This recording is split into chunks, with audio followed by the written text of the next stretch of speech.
Janata party ಮತ್ತು ಜನತಾದಳ ಪಕ್ಷದ ಸಮನ್ವಯ ಸಭೆಯಲ್ಲಿ ವಿರೋಧ ಪಕ್ಷದ ನಾಯಕರಾಗಿರ್ತಕ್ಕಂಥ ಮಾನ್ಯ ಅಶೋಕ್ ಅಣ್ಣ ಅವರು, ಭಾರತೀಯ ಜನತಾ ಪಾರ್ಟಿಯ ರಾಜ್ಯಾಧ್ಯಕ್ಷರಾಗಿರ್ತಕ್ಕಂಥ ಮಾನ್ಯ ವಿಜೇಂದ್ರಣ್ಣ ಅವರು,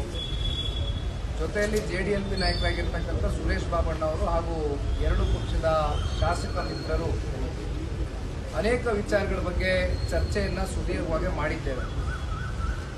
1 ಗಂಟೆಗೂ ಹೆಚ್ಚು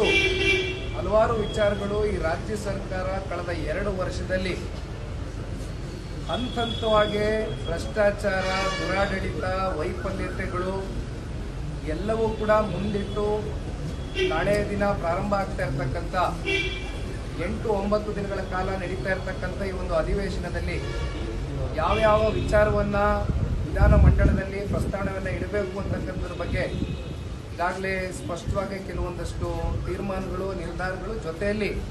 ಹಲವಾರು ಸಲಹೆ ಸೂಚನೆಗಳನ್ನ ಪಡ್ಕೊಂಡಿದ್ದಾರೆ. ಆ ಹಿನ್ನೆಲೆಯಲ್ಲಿ ಇವತ್ತು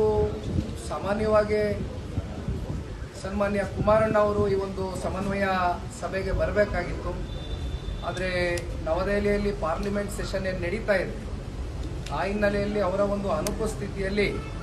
ಮಾನ್ಯ ಅಶೋಕ್ ಅಣ್ಣ ಅವರು 1 ವಾರದ ಹಿಂದೆನೇ ಫೋನ್ ಮಾಡಿ ಈ ರೀತಿ ಎಲ್ಲ ನಮ್ಮ ಪಕ್ಷದ ಶಾಸಕ ಮಿತ್ರರು, JDLP ನಾಯಕರಾಗಿರ್ತಕ್ಕಂಥ ಬಾಬಣ್ಣ ಅವರು ನಾವೆಲ್ಲ ಒಟ್ಟಾಗಿ ಸೇರಿ ಇವತ್ತಿನ ದಿನ ನಿಗದಿ ಮಾಡಿದ್ದೇವೆ, ಬಂದು ಕೂತ್ಕೊಂಡು ಒಂದಷ್ಟು ಚರ್ಚೆಗಳನ್ನ ಮಾಡಿ ಇವತ್ತು ರಾಜ್ಯ ಸರ್ಕಾರ ಜನವಿರೋಧಿ, ರೈತ ವಿರೋಧಿ, ಅದರಲ್ಲೂ ಪರಿಶಿಷ್ಟ ಜಾತಿ, ಪರಿಶಿಷ್ಟ ಪಂಗಡಕ್ಕೆ ಪ್ರತಿ ವರ್ಷ ಈಗ SCP, TSP ಇವೆಲ್ಲ ವಿಚಾರದ ಬಗ್ಗೆ ಸಂಪೂರ್ಣವಾಗಿ ವಿಧಾನ ಮಂಡಲದಲ್ಲಿ ಚರ್ಚೆ ಮಾಡ್ತಕ್ಕಂಥದಕ್ಕೆ ಒಂದು ಅವಕಾಶ ಏನಿದೆ, ಇವೆಲ್ಲವನ್ನ ಪರಿಗಣನೆಗೆ ತಗೊಂಡು ಎರಡು ಪಕ್ಷದ ನಾಯಕರು ಸಾಕಷ್ಟು ಚರ್ಚೆಯನ್ನು ಮಾಡಿದ್ದಾರೆ. ಬಹುಶಃ ನಾಳೆಯಿಂದ ಶುರುವಾಗ್ತಾ ಇರತಕ್ಕಂಥ ಅಧಿವೇಶನದಲ್ಲಿ ಸರ್ಕಾರಕ್ಕೆ ಹಲವಾರು ಪ್ರಶ್ನೆಗಳನ್ನ ಇಡುವ ಮೂಲಕ ಸರ್ಕಾರಕ್ಕೆ ಒಂದು ಇಕ್ಕಟ್ಟಿನ ಪರಿಸ್ಥಿತಿಯನ್ನು ಸೃಷ್ಟಿ ಮಾಡ್ತಕ್ಕಂಥದಕ್ಕೆ ಎರಡೂ